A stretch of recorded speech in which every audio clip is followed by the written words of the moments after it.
तो गृहस्थ संबंधी सदाचार के लिए लक्षण। लोग स्त्री के लिए प्राण तक दे डालते हैं, यहाँ तक कि उसके लिए अपने माँ बाप और गुरु को भी मार डालते हैं। अगर स्त्री से जिसने अपनी ममता हटा ली, उसने स्वयं नित्य विजयी भगवान पर विजय प्राप्त करता है। इसलिए कहते हैं कि परमात्मा से प्रार्थना करते हैं, स्त्रियाँ भी प्रार्थना करती हैं कि हे प्रभु हमें ऐसा पति मिले जो आपके चरणों में प्रेम रखता हो, मैं भी उसके साथ सहयोग करूं और मैं भी आपको। इसलिए कहते हैं कि अर्धांगिनी या सधर्मिणी कहा जाता है। ये परमात्मा की जो बड़ी कृपा होती है, तब उस लायक पत्नी मिलती है जो आपके शुभ कर्मों में आपका सहयोग करती है। आपके अच्छे कर्म करने के लिए आपके कदम बढ़ते हैं तो उसमें सहयोग देती है, प्रेरणा देती है आपको। और उसी में कोई कर्कशा मिल गई तो हर जगह टोकती रहेगी, हर जगह रोकती रहेगी, अरे ये क्यों कर रहे हो, ये क्यों करना, इसमें पैसा क्यों खर्च करना, ये नहीं। तो ये जीवन का चक्र भगवान ने ऐसा रचा है कि ये संबंध और इन सब चीज़ों से ऐसी परिस्थितियों में रहते हुए भी एक महात्मा की बात सही घटना बता रहे हैं। एक ऋषि थे, गुरु थे, उनके यहाँ शिष्य आते रहते थे, बड़े सिद्ध थे, आते रहते थे, उनकी सेवा सुश्रा करते थे। लेकिन गुरु माता जो थी बहुत कठोर थी। वो आते ही सबको गालियाँ देना शुरू कर दी। देखो ये सब निठल्ले हैं, इनके पास कोई काम नहीं है, सब आ गए, अब चाटेंगे। और उनको भी बहुत बुरी तरह बातें कहा। तो कभी कभी शिष्यों ने कहा प्रभु इतना कष्ट आपको होता है और आपको भी तरह तरह गाली देती रहती हैं और हम लोगों को भी देती हैं, क्या ये उचित है? बोले ये बड़ी परमात्मा की दया है, इसके होने से मुझे खाने की कोई चिंता नहीं है, खाना बना के दे देती है, मुझे कहीं कोई घर की व्यवस्था देखने की जरूरत नहीं है, सारी व्यवस्था खुद करती है, मुझे कहीं अन्यत्र जाने की जरूरत नहीं है, मेरी पत्नी है, मुझे हर तरह की सेवा करती है, हमारी सेवा करती है, देख करती है। इसका रहना परम आवश्यक है। इसलिए कहते हैं कि निंदक मेरे राखिए आंगन की छवाए।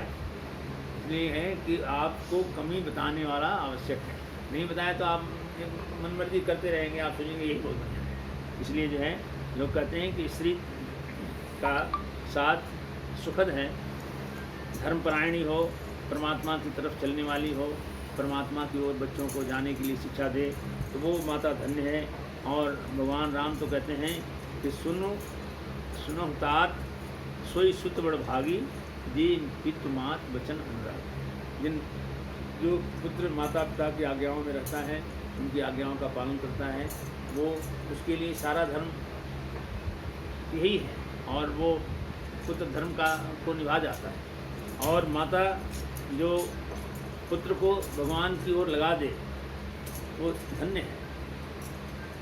कयाधु की बात हम सुन रहे थे, हिरण्याकशिपु नहीं चाहता था कि प्रहलाद भगवान की भक्ति में लगे, लेकिन कयाधु उसको मदद करती और रोती रहती थी, पति को भी समझाती थी, लेकिन वो पति हैं वो छोड़ नहीं सकती, पुत्र है उसको छोड़ नहीं सकती।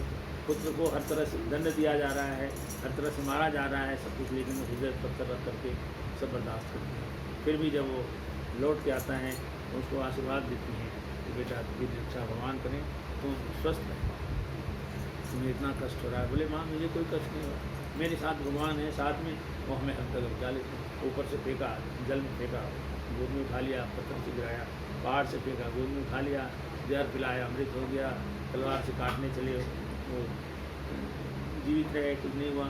तो इस भगवान के ऊपर श्रद्धा और विश्वास इनका दृढ़ हो जाता है, परमात्मा उसी तरह उसकी रक्षा करता है। अनेकानेक हम सबके जीवन में रोज़ घटनाएँ होती रहती हैं, लेकिन समझदार वो है जो उस घटनाओं को समझे, उस पर विचार करे और परमात्मा को उसके लिए धन्यवाद। इस साधारण तौर से ये तो होता ही रहता, हो गया कोई बात, ऐसा नहीं है। इन सब चीज़ों के पीछे बहुत राज रहता है, कैसे कैसे परमात्मा आदमी को कष्ट आते हैं उसके कर्म भोगों को काटने के लिए, कटाने के लिए, लेकिन जो परमात्मा का आश्रय लिए रहता है परमात्मा संबल देता है। कहते हैं कि जैसे घड़ा को ठीक करने के लिए कुम्हार नीचे से तो हाथ लगाया रहता है, ऊपर थापी से ठोकता है, तो उसी तरह से परमात्मा ये दुख सुख जो है थापी हैं हमारे लिए, और इनके आने से आदमी का मनोबल तगड़ा होता है, सहन शक्ति बढ़ती है, धैर्य बढ़ता है, और उसके लिए उसको कर्मठ होने में प्रेरणा मिलती है। आदमी ये काम नहीं हुआ उसको मैं इस तरह से करूँगा, ये नहीं हुआ मैं ऐसे करूँगा, और अपने नियम को नहीं छोड़ता। तो जो नियम से धर्म से लगे रहते हैं उनका गृहस्थ जीवन ही स्वर्ग हो जाता है।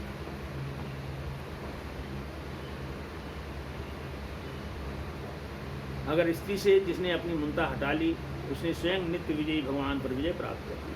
ब्राह्मण, देवता, मनुष्य, प्राणियों में यथा योग्य उपयुक्त सामग्रियों के द्वारा अंतर्यामी रूप में विराजमान भगवान की पूजा करनी चाहिए। जहाँ जहाँ भगवान के अर्चावतार देश पवित्र हैं उन देशों का समय समय पर सेवन करना चाहिए, जैसे पुष्कर, कुरुक्षेत्र, गया, प्रयाग, द्वारका, वृंदावन, काशी, मथुरा, बद्रिकाश्रम, अयोध्या, चित्रकूट, रामेश्वरम आदि। इसमें कौन सी जगह होगा ये आप तो जगह छूट गई है? सारी हुआ है। इसमें लिखा है कि पुष्कर हो क्या है हम लोग, कुरुक्षेत्र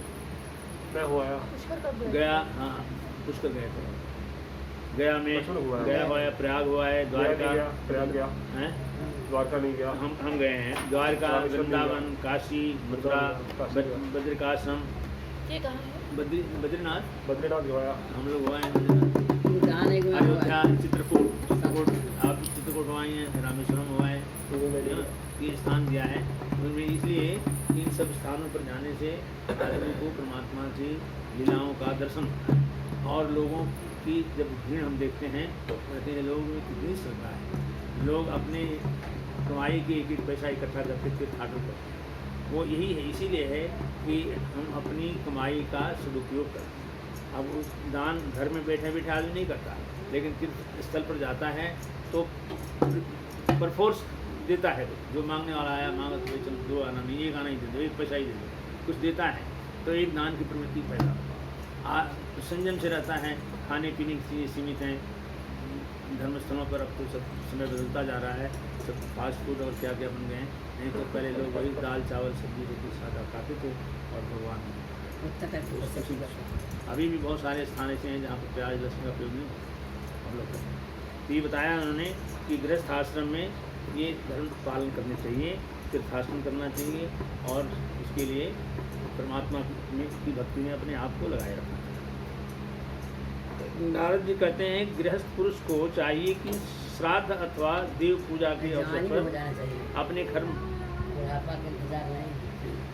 लिखा है कि नारद जी कहते हैं गृहस्थ पुरुष को चाहिए कि श्राद्ध अथवा देव पूजा के अवसर पर अपने कर्म फल प्राप्त करने के लिए ज्ञानिष्ठ पुरुष को दान करें। ज्ञानिष्ठ पुरुष जो भगवान के भक्त हों, जो भगवान की महिमा का बखान करते हों, गायन करते हों, उनको दान देना चाहिए। श्राद्ध अथवा देव पूजा जिससे पितरों का उद्धार हो, अपने पूर्वजों का उत्थान हो, वहाँ जाना चाहिए और वहाँ दान देना चाहिए। देव कार्य में और पितृ कार्य में कम से कम एक ब्राह्मण को भोजन कराकर फिर स्वयं भोजन करें। जिस पैसा देते हैं पहले स्वयं था, तो नहीं लेते, क्योंकि माता होता जाती थी तो लोग घर से ही चावल आटा दाल बांध के ले जाते हैं, तो वही दे दिया। जो ना भाई तब पैसे इतने नहीं थे, अब तो आदमी समर्थ है, चलो रुपया ने 20-50 दे दिया, खाना खा लो या तुम खा लो भाई, हम खाना पैसा दे देते हैं। कहते हैं कि पितृकार्य में कम से कम एक ब्राह्मण को भोजन कराकर फिर स्वयं मनुष्य को अधिभौतिक दुख की दया के द्वारा, अधिदैविक वेदना को समाधि के द्वारा और आध्यात्मिक दुख को योग बल के द्वारा एवं निद्रा को सात्विक भोजन, स्थान, संग आदि के सेवन से जीत लेना चाहिए। इसीलिए सात्विक भोजन करते हैं कि उसमें फिर तम का प्रभाव कम होता है, रजोगुण ज़्यादा होता है, रजोगुण चंचल होता है, आदमी को कर्म में प्रवृत्त करता है। बासी खाना, गरिष्ठ खाना, तामसी भोजन करना, ये सब चीज़ें मन को धूमिल करती हैं और परमात्मा की भक्ति में आलस्य पैदा करती हैं, सुस्ती पैदा करती हैं। इसलिए कहते हैं कि सात्विक भोजन करिए, स्थान को पवित्र रखिए, गंदगी न हो, साफ सुथरा हो। इसीलिए पहले लोग कहते थे भाई आश्रम बनाओ या बनाओ, मिट्टी का ही हो, गोबर का लेप करके थे, साफ सुथरा रखते थे। और तो पक्की हुई खाली धुलाई कर दिया था, कोई दिक्कत नहीं। तो कहते हैं कि इनके सेवन से आदमी परमात्मा को भी जीत लेता है। सतोगुण से के द्वारा द्वारा परमात्मा को जीता जाता है। रजोगुण और तमोगुण पर प्रति के द्वारा सत्वगुण पर विजय प्राप्त करना चाहिए। शास्त्रों में जितने नियम संबंधी आदेश हैं उनका एकमात्र तात्पर्य यही है कि काम, क्रोध, लोभ, मोह, मद, मत्सर इन 6 शत्रुओं पर विजय प्राप्त करें। सारी रचना कथा वार्ता व्रत उपवास दान तप तीर्थाटन इसीलिए है कि हम अपने मन पर काम क्रोध पर लोभ पर मोह पर मद और मत्सर पर इन 6 शब्दों को विजय प्राप्त करने। 5 हुए ना? मद काम क्रोध लोभ मोह मद और मत्सर। मोह मद मत्सर क्या रहा? मद है अहंकार करना, मत्सर और मत्सर है कि उस अहंकार के पीछे दूसरे को सताना। उसको एक तो अहंकार आया, अरे मैं तुम्हें मार दूंगा और मैं बड़ा हूँ, और एक ये है कि चाहे कोई कुछ कहे चाहे ना कहे, वो मन में लेके घूम रहा है, तो वो मत्सर है। उसमें उस पे उससे बचना चाहिए। अभी वक्ति नहीं के अंदर रख लिया, बट है विचार है, बोले नहीं पर विचार है। हाँ विचार है। 5 इंद्रियां मन करने के लिए और ये 6 बस में कर लें। 5 इंद्रियां और मन ये 6 बस में कर ली जाए। जो पुरुष अपने मन पर विजय प्राप्त करने के लिए उद्यत हो, वह आसक्ति और परिग्रह का त्याग करके संन्यास करे। आसक्ति और उसका करके संन्यास करना करे। संन्यास करने का मतलब अब यही है, आजकल के समय में जैसे लोगों ने आश्रम और कुटी बना ली और तरह तरह के द्वेष पैदा हो गए, आपसी जो एक घर की गृहस्थी छोड़ के आए दूसरी गृहस्थी बसा ली, इससे भी ज़्यादा कष्टकारक हो गया। तो परमात्मा की भक्ति के लिए निकले थे, भक्ति छूट गई, संसार में लिपट गए, उसी के लिए रूप हो गया। इसलिए गुरु महाराज साहब ने कहा कि भाई देखो, अगर संसार में तुम हो, गृहस्थी को बढ़िया बनाओ, बढ़िया रहो, बढ़िया ढंग से रहो, लेकिन एक नियम समय बना लो, उस समय परमात्मा के समुख बैठो और परमात्मा को धन्यवाद दो। जो परमात्मा ने जो तुमको दिया है, परम पूज्य पुनीत महाराज साहब कहते थे कि जो भगवान ने जो दिया है उसको देखता नहीं आदमी, जो नहीं दिया है उसके लिए पूछता है। जो दिया है उसको देखो, परमात्मा ने तुम्हें सुंदर दृष्टि दी है। अब 1000 लोग हैं, देखो जिनके पास दृष्टि नहीं है, दृष्टिहीन है, उनको कितना कष्ट है। परमात्मा ने तुम्हें सुंदर रूप दिया है, जो कुरूप हैं वो कैसे हैं। भगवान ने तुमको सुंदर ज्ञान दिया है, सुंदर कुछ शरीर दिया है, तुम्हें अच्छा पदवी दिया है, अच्छा संस्कार दिया है। तो इन सब चीज़ों के लिए जो परमात्मा ने दिया है, उसके लिए उस परमात्मा से प्रार्थना करो, हे प्रभु आपने बड़ी कृपा की, आपने हम तो इस लायक थे नहीं, लेकिन आपने दया करके ये सब चीज़ें हमें प्रदान की, हमारा जीवन आपने सुखमय बनाया, आपको कोटि कोटि प्रणाम। इस तरह से इन सब चीज़ों पर विजय प्राप्त करके गृहस्थी में रहते हुए भी मनुष्य उस परमात्मा को प्राप्त कर सकता है। परमात्मा को प्राप्त करने का मतलब क्या है कि हमारी विचारधारा, सोच, हमारी रहन सहन, हमारा व्यवहार, हमारी काम करने की शैली, लोगों से बात करने की शैली, हमारे में संतोष हो जाए, शालीनता आ जाए, शिष्टता आ जाए, बड़े बुजुर्गों का आदर करने की भावना आ जाए। यही सब परमात्मा के दर्शन है। परमात्मा के दर्शन के बाद भी लोग गृहस्थी किए। प्रहलाद ने भगवान के दर्शन किए, इसके बाद राज्य किया उन्होंने। महाराजा दशरथ भगवान राम के साथ रहे, गृहस्थी जलाई। महाराजा जनक विजय कहलाए, लेकिन गृहस्थी उन्होंने चलाई, राजा बने रहे। तो कर्म छूटता नहीं है, संसार में रहना है तो कर्म करना है। परम पूज्य पुनीत महाराज साहब तो कहते थे कि भाई देखो, तुम संसार में रहोगे तो कर्म तो करते ही रहोगे, चाहे जैसे भी हो। हाथ पाँव से नहीं करोगे, मन से करोगे। मन के लड्डू बनाते रहोगे, मन के महल बनाते रहोगे, मन के कुछ आज उसको मार दूंगा, आज उसको लूट लूँगा, आज उसको खा दूँगा, आज बना दूँगा, या यहाँ बना दूँगा, वो कर लूँगा, ऐसे। तो कहते थे मन तो चलता ही रहता है। इसलिए जो है पहले मन पे विजय पाना है, मन को भगवान के चरणों में लगाना है। यही सब सारी साधना का, कथाओं का सार है कि हम किसी तरह से परमात्मा में हमारी रुचि बढ़ जाए और हम परमात्मा को जहाँ भी रहें। कट जाता है बैठो, बहुत तेज है, उसमें शार्प है, बहुत तेज काट जाता है।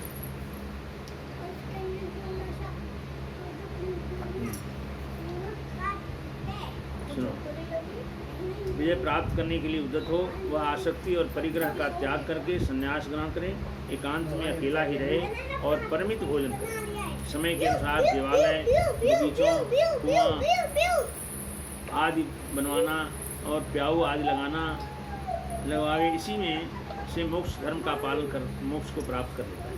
संत सेवा से ही भगवान प्रसन्न होता है। नारद जी ने कहा कि मैं स्वयं जानता था कि यह संतों का समाज है, फिर भी एक बार देवताओं के यहाँ ज्ञान सत्र हुआ।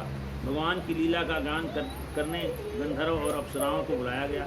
मैं स्त्रियों के साथ लौकिक गीतों का गान करता हुआ वहाँ पहुँच गया। देवताओं ने देखा कि यह हम लोगों का अनादर कर रहे हैं।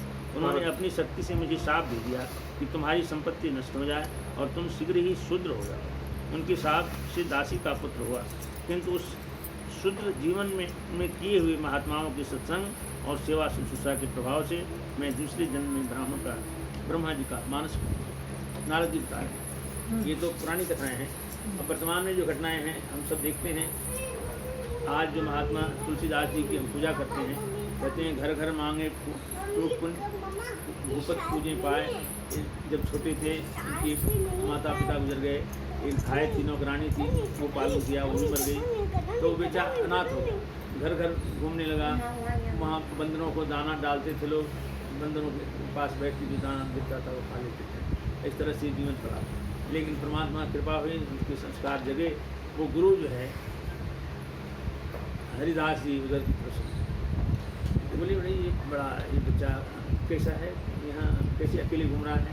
तो लोगों ने कहा भगवान ये बड़ा अशुभ बालक है, इसने अपने माता पिता को खा लिया। एक गाय पालती थी, इसका पालन करती थी, वो भी मर गई। अब इसको देख रेख करने वाला कोई नहीं है, ऐसे ही अनाथ है, घूमता रहता है, जो जहाँ मिल जाता है खा लेता है, जहाँ होता है उससे। तो उन्होंने कहा मैं इसको ले जाऊँ। बड़ी हाँ प्रभु, बड़ी आप ले जाइए इसको। अब वो अपने साथ उसको ले गए। तुलसीदास जी लिखते हैं कि मेरा तो कोई ठिकाना नहीं था, परमात्मा ने कृपा करके गुरु रूप में आकर के वो हमको ले गए, हमको पढ़ाया लिखाया, समर्थ बनाया। आज मैं वही तुलसीदास जो घर घर टुकड़े मांगता था, आज हमारे राजा भी हमारे पाँव छूते हैं।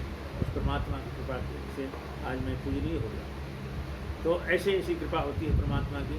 नारद जी यही कहते हैं कि मैं देवताओं की सभा की, मैं भी अब और बहुत सारी स्त्रियों को साथ लेकर गाना गाते हुए पहुँच गया मैं भी। तो वो गाना बजाना होना था, तो देवता लोग मेरे से रुष्ट हो गए, बोले तुम बहुत शुद्र आदमी, तुम श्राप दे दिया उन्होंने, जाओ शुद्र हो जाओ। गुस्सा हो गया कि तुम इतनी सारी स्त्रियों को लेकर घूम रहे हो, देवताओं का धर्म नहीं। तब वो जो है वो बोले कि मुझसे मुझे लोगों ने श्राप दे दिया और मैं शूद्र के घर में जाकर घर में जाके जन्मा बता रहे हैं। मेरी माता थी, ढाई का काम करती थी, नौकरानी थी, घरों में काम करती थी। तो वो कृपा ये हो गई कि वो संत महापुरुषों की सेवा में संतों के यहाँ झाड़ू लगा देती थी, बर्तन साफ कर देती थी, उनके कपड़े साफ कर देती थी, आश्रम को गुहार देती थी और मैं वहीं खेला करता था। तो संत महापुरुषों के से जो जूठन बचता था वो खा लेता था और मेरा ज्ञान उदित हो गया। परमात्मा कृपा हुई, उससे मुझे ज्ञान पैदा हुआ और ये हालत हुई कि मैं ब्रह्मा का मानस बना। तो ये जीवन में सबके साथ होती है, हम आप जानते नहीं हैं। इसलिए जो है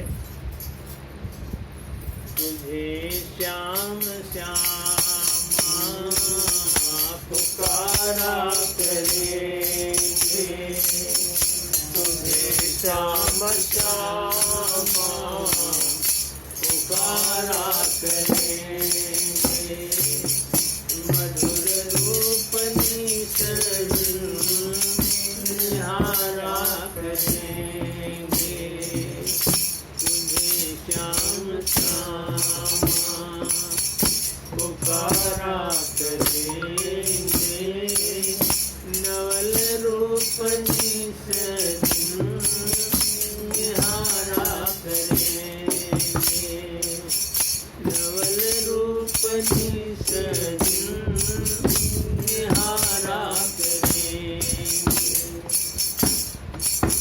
जमुन तट लता कुंज बन बीथियों में, जमुन तट लता कुंज बन बीथियों में, गुजर कर ये जीवन गुजारा करेंगे, गुजर कर ये जीवन गुजारा करेंगे, तुझे श्याम श्याम पुकारा करेंगे, मधुर रूप निहारा करेंगे, मिलेगी जो रसिकों की जूठन प्रसादी,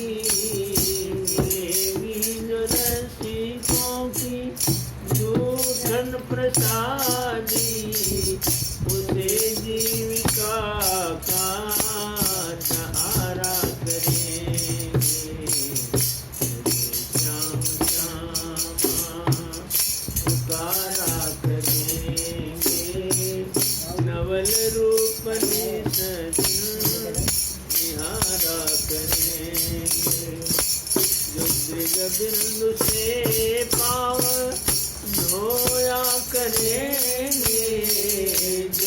बिंदु से पाँव धोया करेंगे, तो पलकों को पत्थर से बुहारा करेंगे, तो पलकों से पत्थर को बुहारा करेंगे।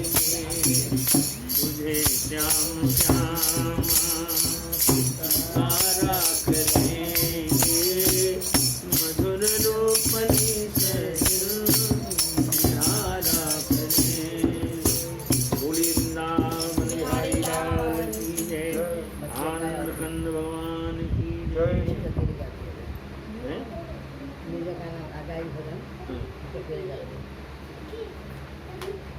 चलो गाओ आप। हाँ गाओ, चलो बोलो।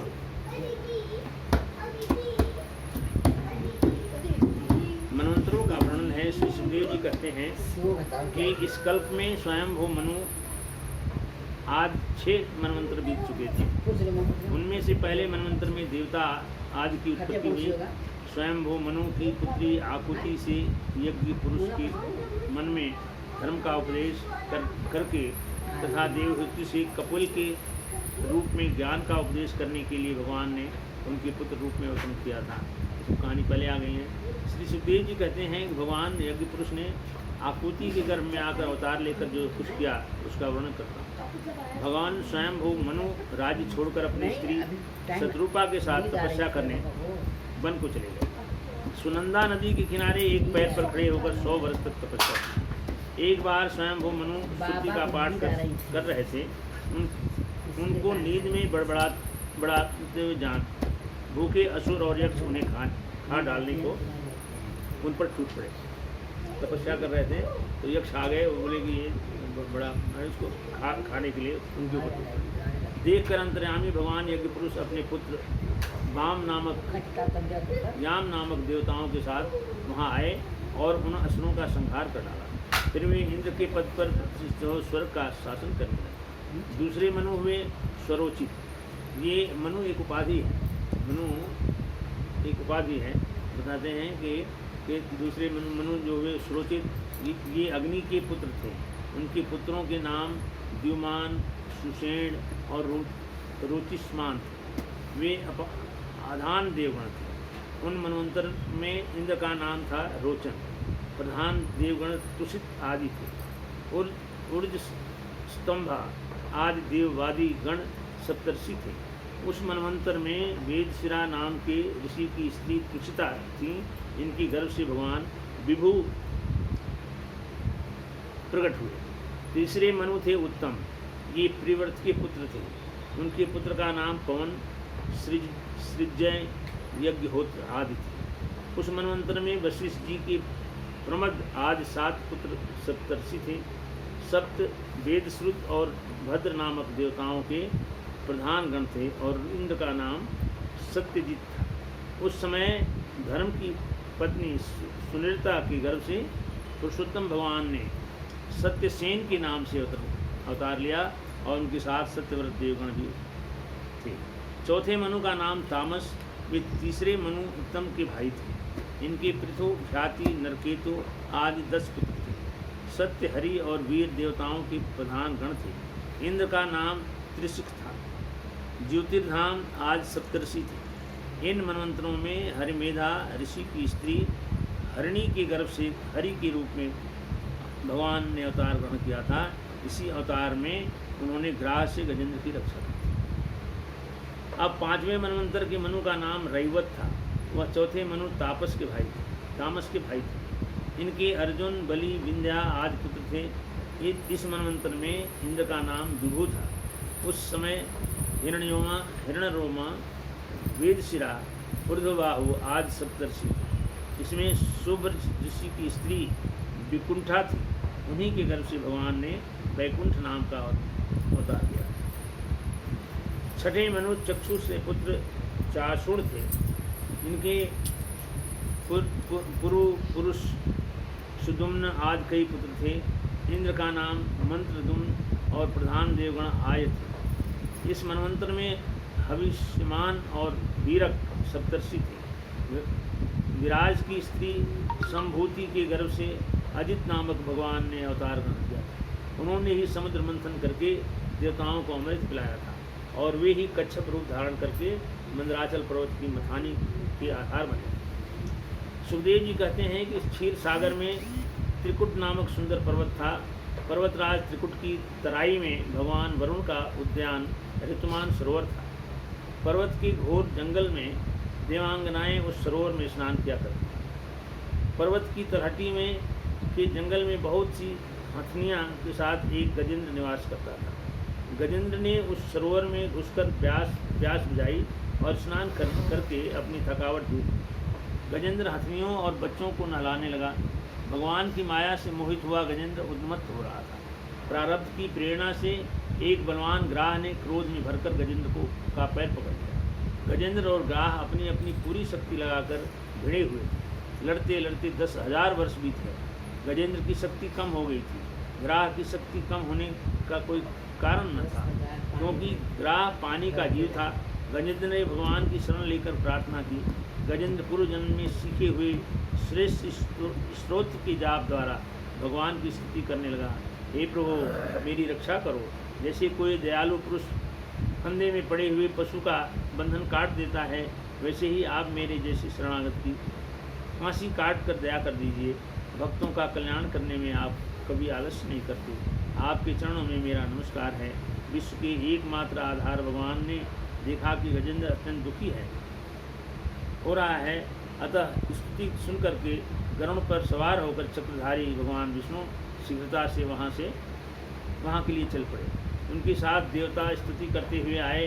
जब गजेंद्र ने भगवान को गरुड़ पर सवार हुए और हाथ में चक्र लिए हुए देखा, तब अपनी सूंड में एक कमल का फूल ऊपर उठाया और कहा, नारायण जगतगुरु हरि, आपको नमस्कार है। गरुड़ को छोड़कर कूद पड़े और गजेंद्र के साथ ही ग्राह को भी सरोवर से बाहर निकाला है। श्री हरि ने चक्र से ग्राह का मुंह फाड़ दिया और भक्त गजेंद्र को छुड़ा लिया और भगवान अंतर्ध्यान हुए। पूर्व जन्म में ग्राह एक ऊहू नाम का गंधर्व था। ग्राह भी कर्मवश ग्राह बन गया था, गंधर्व था। केवल ऋषि के श्राप से उसको ग्राह की गति प्राप्त हुई। भगवान की कृपा से मुक्त हो गया। गजेंद्र पूर्व जन्म में द्रविड़ देश का पांड्य वंशी राजा था। इसका नाम इंद्रदुम्न था। वह राजपाट छोड़कर तपस्वी का वेश धारण करके मलय पर्वत पर जटा बढ़ाकर भगवान की आराधना कर रहा था। उसी समय अगस्त मुनि आए और इंद्रदुम्न को शाप दे दिया कि तूने गुरुजनों की शिक्षा ग्रहण नहीं की, तेरी बुद्धि हाथी की समान है। इस कारण उसने हाथी की योनि में जन्म लिया। गजेंद्र भगवान का स्पर्श होते ही मुक्त हो गए। सुखदेव जी कहते हैं कि जिस समय असुरों ने देवताओं को पराजित कर दिया था, उस समय दुर्वासा के शाप से तीनों लोक और स्वयं इंद्र भी श्रीहीन हो गए थे। सबके साथ सब देवता सुमेर पर्वत के शिखर पर ब्रह्मा जी की सभा में गए। ब्रह्मा जी ने देखा कि सब देवता श्रीहीन हो गए हैं और असुर फूल रहे हैं। ब्रह्मा जी ने सबके साथ अविनाशी प्रभु की शरण ग्रहण की। वेदवाणी से भगवान की स्तुति की। सर्वशक्तिमान प्रभु, आप अपनी योग माया तथा उसके गुणों को अपने वश में करके समस्त प्राणियों के हृदय में समभाव से विचरण करते रहते हैं। हम आपके चरणों में नमस्कार करते हैं। भगवान को समर्पित किए हुए छोटे से छोटा सा भाव कभी विफल नहीं जाता। स्तुति कर ही रहे थे कि उनके मध्य में भगवान प्रकट हो गए। केवल भगवान शंकर जी और ब्रह्मा जी ने उस छवि का दर्शन किया। भगवान मनुष्य युक्ति के द्वारा लकड़ी से आग, गौ से अमृत का समान दूध, पृथ्वी से अन्न तथा जल और व्यापार से अपनी आजीविका प्राप्त कर लेते हैं। वैसे ही विवेक पुरुष भी अपनी शुद्ध बुद्धि से भक्ति योग, ज्ञान योग आदि के द्वारा आपको इन विषयों से ही प्राप्त करते हैं। हम आपके आविर्भाव से परम सुखी और शांत हो गए हैं। भगवान मेघ के समान गंभीर वाणी से बोले, ब्रह्मा, शंकर और देवताओं, तुम लोग मेरी सलाह सुनो। इस समय असुरों पर काल की कृपा है। जब तक उन्नति का समय नहीं आता, तब तक दैत्यों और दानवों की से संधि कर लो। फिर बिना विलंब के अमृत निकालने का प्रयत्न करो। उसे पीकर मरने वाले प्राणी भी अमर हो जाएंगे। पहले क्षीर सागर में सब प्रकार की घास, लताएं और औषधियाँ डाल दो।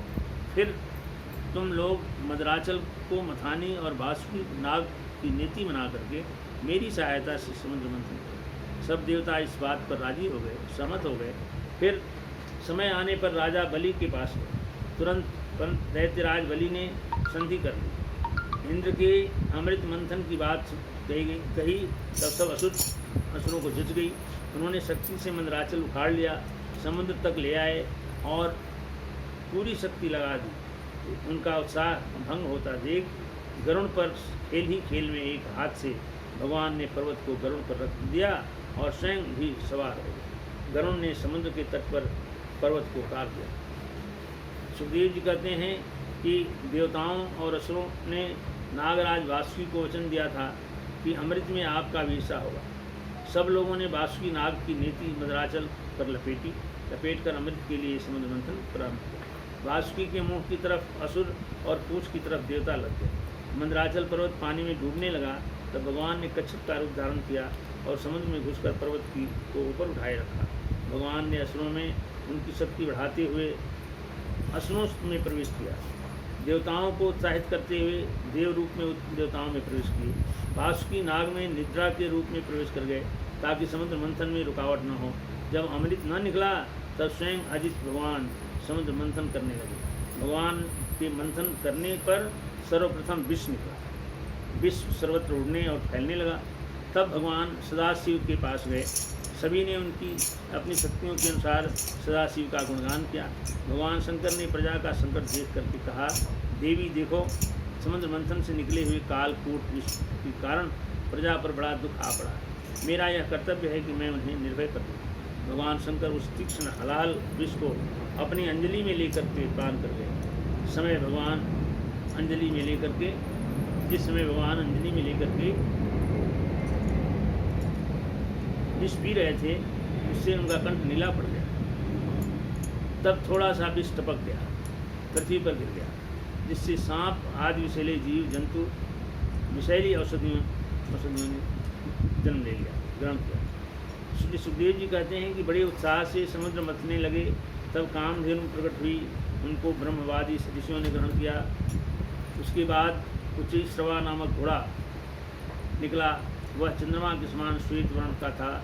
बलि ने लेने की इच्छा प्रकट की। इंद्र ने उसे दे दिया। बलि असुरों में थे। भगवान ने पहले से ही सिखा दिया था कि इसके बाद ऐरावत हाथी निकला। उसके 4 दांत। बाद में कौस्तुभ नाम की राम मणि निकली। उस मणि को भगवान अजित ने दिया। इसके बाद स्वर्ग लोक से की शोभा बढ़ाने वाला कल्प वृक्ष निकला। तत्पश्चात अप्सराएं निकली जो मनमोहक चाल से देवताओं को सुख पहुंचाने लगी। इसके बाद भगवती लक्ष्मी देवी प्रकट हुई। वह भगवान की नित्य शक्ति हैं। देवता असुर मनुष्य सभी ने चाहा कि हमें मिल जाएं। तब भगवती लक्ष्मी देवी हाथ में कमल लेकर के सिंहासन पर विराजमान हुई। लक्ष्मी जी ने विचार किया कि मेरे तो एकमात्र भगवान ही हैं। लक्ष्मी जी ने भगवान के गले में कमलों की माला पहना दी। श्री लक्ष्मी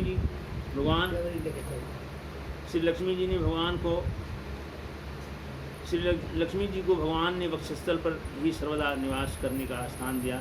इसके बाद मंथन करने पर कन्या के रूप में वारुणी देवी प्रकट हुई। भगवान की अनुमति से दैत्यों ने उसे ले लिया।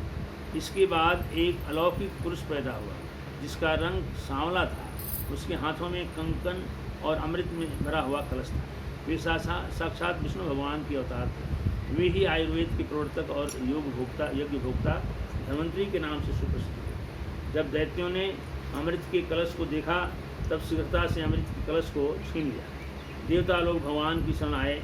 भगवान ने कहा कि मेरी माया में से तुम्हारा काम बना देता हूँ।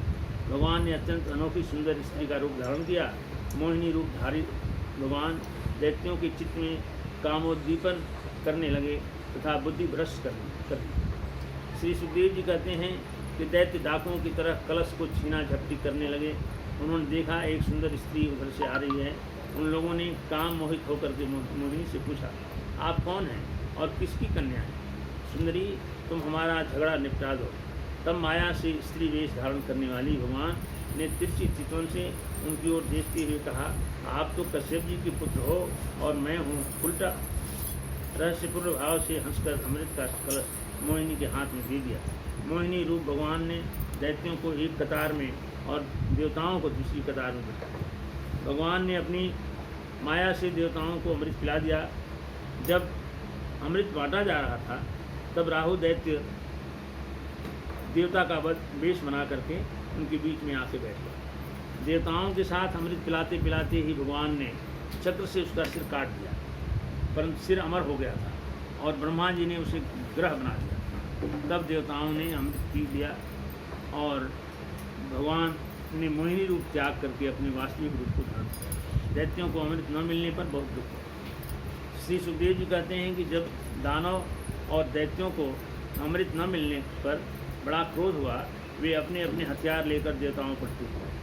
देवताओं और दैत्यों में घमासान लड़ाई हुई, जो देवासुर संग्राम के नाम से करा था। रणभूमि में रथियों के साथ रथी, पैदल के साथ पैदल, घुड़सवारों के साथ घुड़सवार, हाथी वालों के साथ हाथी वाले भिड़ गए। लड़ाई में विरोचन का पुत्र बलि मैं दानव के बनाए हुए विमान पर सवार होकर के लड़ने चला। उसके साथ नमुच, संबर, कालनेमी, प्रहीति, हिलवो, शकुनी, भूत संताप, ब्रजदंड, विरोचन, हैग्रीव, कपिल, तारक, शुभ, उत्कल, आरिष्ट, त्रिपुराधिपति, कोलो, कालेय आदि स्थित। इंद्र भी बड़ा क्रोधित हुआ, वह भी ऐरावत नामक दिग्गज हाथी पर सवार होकर के देवताओं को साथ लेकर लड़ने चला। जंभासुर से महादेव जी की, महिषासुर से अग्निदेव की, वातापी तथा इल्व से ब्रह्मा के पुत्र मरीचि आदि की लड़ाई ठन गई। दैत्यों ने आश्री माया से देवताओं को सेना पर पर्वत पटक दिया। इससे देवताओं की सेना चकनाचूर होने लगी। तब देवताओं ने विश्व के जीवनदाता का ध्यान किया। वह वहीं पर भगवान प्रकट हुए। कालनेमी दैत्य ने एक त्रिशूल भगवान पर चला दिया। भगवान ने त्रिशूल के टुकड़े टुकड़े करके कालनेमी दैत्य